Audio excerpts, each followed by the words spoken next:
আমার high court, city civil court, small court, Bankshall court, Alipore court, যেখানে যেখানে বমস্কার তদন্ত করেছে। তার মানে আমরা বারুদের স্তূপে বসে আছি, যেখানে মানুষ বিচার জন্য আসে, সেখানে bomb bomb bomb bomb bomb. এই যে একটা ভীতি সঞ্চার করে দেওয়া, বাংলায় জামাতের সাথে যুক্ত মামলায় ধরা পড়ল কে? উমার। তিনি কে করে, কি করে? তৃণমূল করে। তার মা কি বলছে? আমরা তৃণমূল করি। উনি খাল কেটে কুমির ডেকে আনলো, গড়তে গেল গারু, হয়ে গেল ভাঁড়ু। অর্থাৎ মমতা ব্যানার্জি গড়তে গেল যে 21 সালের ভোটার লিস্ট, 24 সালের ভোটার লিস্ট অনুযায়ী ভোটার হবে, এসে আর ভণ্ডুল করব। উল্টে বিচারকের মাধ্যমে, ভিন রাজ্যের বিচারকের মাধ্যমে এসে আর কমপ্লিট করতে হবে। এতেই মমতা বাবুর ফাটা বাঁশে মাথা আটকে গেছে। মমতা ব্যানার্জির যে 1 পো দুধে 7 পো পানি মেরেছে, তার প্রমাণ হচ্ছে একটা বাপ, তার 50টা ছেলে। বাপ হিন্দু, মনা মুসলমান, এটা প্রমাণিত হচ্ছে।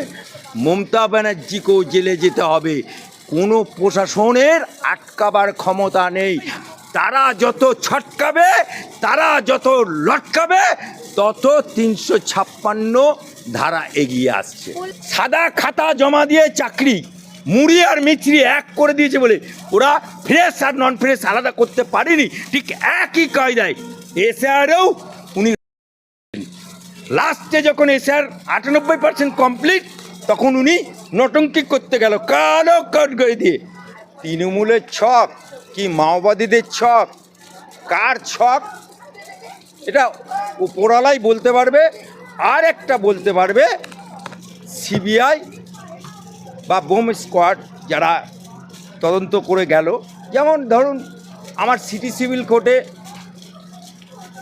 দোতলায়, তো সেখানে বোম স্কোয়াড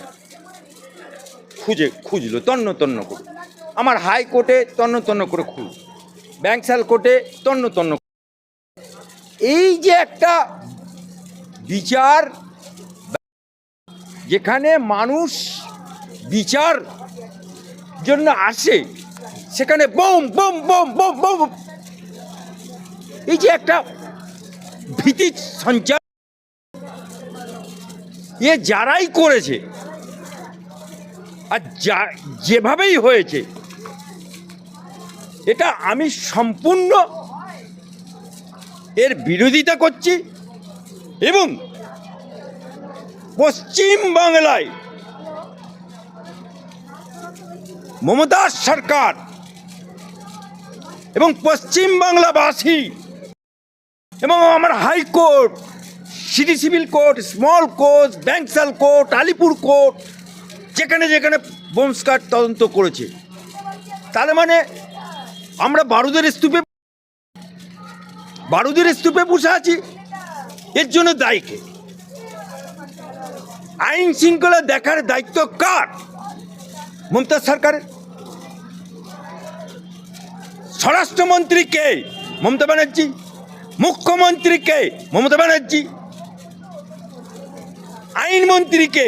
মমতা সরকারের চন্দ্রিমাদি মাননীয়া, যিনি আমার হাইকোর্টে এসে ইডি সিবিআইয়ের মমতার বিরুদ্ধে মামলায় ইজলাসে মামলা ভণ্ডুল করলো, দাঁড়িয়ে থেকে বিচারক বাধ্য হলো ইজলাস ছেড়ে চলে যেতে। আজকে এই যে এসআরের, এই যে আপনি শুধু একটা প্রশ্ন করতে চাই, মমতা বুবু, মমতা খালা, মমতা আপা, ওর পে অভিষেকের পিসি, বাংলার মুখ্যমন্ত্রী মমতা ব্যানার্জি, বাংলার বাইরে 11টা রাজ্যে এসআর হয়েছে। সেখানে মুখ্যমন্ত্রী আছে, সেখানে রাজ্য সরকার আছে, সেখানে বিরোধী দল আছে, সেখানে প্রশাসন আছে, সেখানে এসডিও আছে, সেখানে ডিএম আছে, সেখানে ডিজি আছে, সেখানে এসপি আছে। একটা টু শব্দ হলো না। গার গার গার করে এসআর হয়ে গেল। সেখানেও এসআরে 90 লক্ষ 80 লক্ষ লোকের নাম বাদ গেল। কিন্তু এমন হতভাগ্য মুখ্যমন্ত্রী রাজত্বে বাস করছি যে যিনি কিনা এসআর চালু হতে না হতেই বলল আমি বেঁচে থাকতে এসআর করতে দেবো না। গন্ডগোলের মূল শুরুয়াত বিসমিল্লাহ ওম, অর্থাৎ এসআর উনি বেঁচে থাকতে হতে দেবে না। এই যে আওয়াজ একটা সাংবিধানিক চেয়ারে বসে এই যে আওয়াজ তুলে দিল বাংলার মানুষের কাছে, এতে বাংলার বুকে যারা বৈদেশিক বাংলাদেশি জামাত মৌলবাদ যারা সন্ত্রাসবাদ তারা আস্কারা পেয়ে গেল, এবং যারা ঘুষবাইটি মুসলমান এসেছিল করে পেলে গেল। তারপরেও আজকে বাংলায় জামাতের সাথে যুক্ত মামলায় ধরা পড়ল কে? উমার। তিনি কে করে কি করে? তৃণমূল করে। তার মা কি বলছে? আমরা তৃণমূল। তাহলে তৃণমূল জামাতের সাথে যুক্ত, এটা প্রমাণিত হচ্ছে। সন্ত্রাসবাদীদের সাথে যুক্ত, এটা প্রমাণিত হচ্ছে। এবং মমতা ব্যানার্জি যে 1 পো দুধে 7 পো পানি মেরেছে তার প্রমাণ হচ্ছে একটা বাপ তার 50টা ছেলে, বাপ হিন্দু মনা মুসলমান। এটা আজকে যেমন কোভিড হয়েছে বলে বাংলা থেকে এত পরিযায়ী শ্রমিক লক্ষ লক্ষ মোদির রাজত্বে কাজ করতে যায়, বাংলায় ভাত নেই বলে, বাংলায় খাবার নেই বলে, বাংলার মাকে মুখে ভাত দিতে পারছে না বলে বিদেশে খাটতে যেয়েছে। সেটা প্রমাণ পেলাম কোভিড হয়েছে বলে, এসআর হয়েছে বলে। আজকে প্রমাণ হচ্ছে যে বাংলাদেশি ঘুষবাইটি কত ছিল, আর 1 পো দুধে কত 7 পো পানি মমতা ব্যানার্জি মেরে আজকে ক্ষমতায়ন হয়ে আছে। আজকে বাংলার বুকে এই যে এসআর চলছে, ভাট করে গণেশ কুমারের বাপ 14 পুরুষের গোষ্ঠী ছাদ্য করে দিল। কিসের এত ভয়? কেন ভয়? 11টা রাজ্যে কোনো মুখ্যমন্ত্রীকে আমরা দেখিনি এরকম করতে, 11টা রাজ্যে বিরোধী দলকে দেখতে দেখিনি, 11টা রাজ্যে ডিজিকে দেখতে দেখিনি, 11টা রাজ্যে এসপি, অর্থাৎ ওখানকার রাজ্য প্রশাসন পুরো সহযোগিতা করেছে। কারণ গণতান্ত্রিক সাংবিধানিক অধিকার, একটা সাংবিধানিক অধিকারকে কখনো টাসেলে যেতে নেই আর যায় না। কিন্তু এখানে টাসেলে গেল কেন? মমতা ব্যানার্জি জানে উনি ঘুষবাইটি ভোটে জয়ী হয়ে আছেন, এই কারণে উনি 1 পদ্ধতিতে যে 7 পো পানি মেরেছে। যেমন সাদা খাতা জমা দিয়ে চাকরি মুড়ি আর মিছরি এক করে দিয়েছে বলে ওরা ফ্রেশ আর নন ফ্রেশ আলাদা করতে পারেনি, ঠিক একই কায়দায় এসআরেও উনি লাস্টে যখন এসআর 98% কমপ্লিট তখন উনি নটঙ্কি করতে গেল। কালো বাংলায় যাতে তৃণমূলের লোকেরা বলতে পারে দেখো আমাদের মমতা বাবু, আমাদের মমতা কালা, বাংলার মুখ্যমন্ত্রী কালো কোট দিয়ে গায়ে দিয়ে লড়াই করলো সুপ্রিম কোর্টে। কিন্তু এই নটঙ্কি বাংলার সনাতনীরা ধরে ফেলেছে, এই নটঙ্কি বাংলার। আজকে যে আমার হাইকোর্ট, আমার city civil court, small court, Bankshall court, বমস্কার খুঁজে খুঁজে একটাও গুম পায়নি, কিন্তু হাওয়া ছড়িয়ে দিল bomb bomb bomb bomb bomb.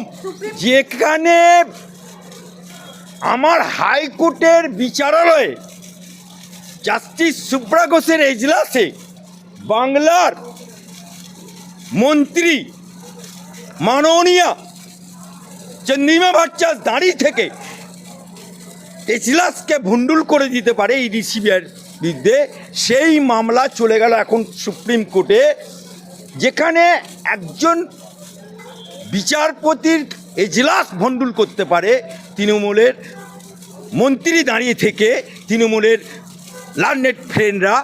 সেখানে এ ডার ममता बाबू को लग गया।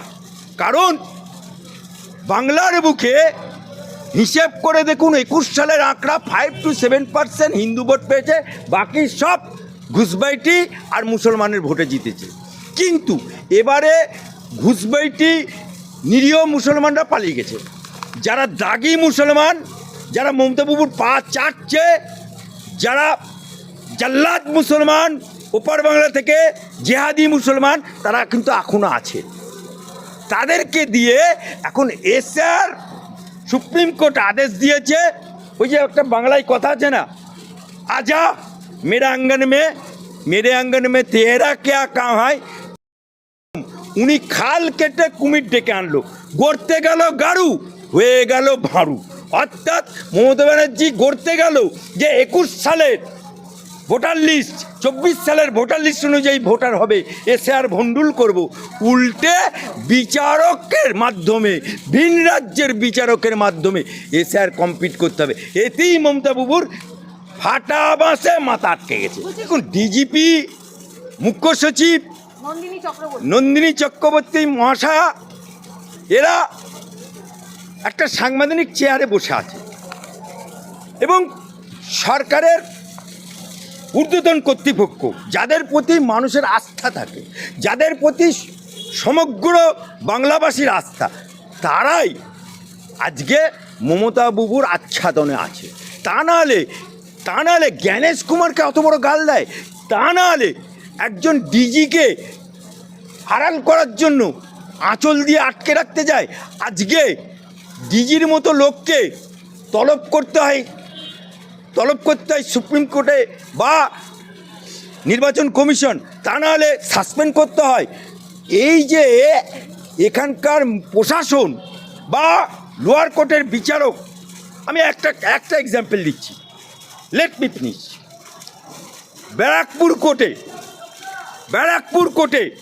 ব্যারাকপুর আদালতে বেলেবেল সেকশন পুলিশ দিয়েছে। সেই বেলেবেল সেকশনেও বিচারপতি যেহেতু সে ভিন্ন দল করে, সেহেতু কেস দিয়েছে পুলিশ, বিনা কারণে কেস দিয়েছে। যে কেসটার যিনি কেস করেছেন তার করার অধিকার নেই। থার্ড ম্যানের, যার বিরুদ্ধে অভিযোগ, তিনি কিন্তু অভিযোগ করেনি, থার্ড ম্যান অর্থাৎ তৃতীয় ব্যক্তি কেস করেছে, সেটা বেলেবেল সেকশনে মামলা। বেলেবেল সেকশনে ব্যারাকপুর কোর্টে বেলেবেল সেকশনে মামলাতেও বেল রিজেক্ট হয়ে যাচ্ছে। ভাবা যায় এটা কলঙ্ক। অর্থাৎ এর থেকে প্রমাণিত লোয়ার কোর্টের জজগুলো এখন কি অবস্থায় হয়ে গেছে। সেই জজেরা তারা জানে না যে বেলেবেল সেকশনে রিজেক্ট করা যায় না, বেলেবেল সেকশনে বেল দিতে হয়। তাহলে জজের চেয়ারে তুমি কি করতে বসে আছো? আজকে এই যে প্রশাসন লেভেল যে পুরা মমতা বাবুর আচ্ছাদনে আছে, আমি তাদের উদ্দেশ্যে বলতে চাই, মমতা বাবু এই যে লম্পঝম্প প্রশাসনের দ্বারা করছে, তাদেরকে বলতে চাই, অশোক স্তম্ভতে লেখা আছে সত্যমেব জয়তে। দিল্লির মুখ্যমন্ত্রী কেজরিওয়াল, তাকেও জেলে যেতে হয়েছে। জব তক সমসা মে আলু তব তক হ্যায় বিহার মে লালু, তাকেও জেলে।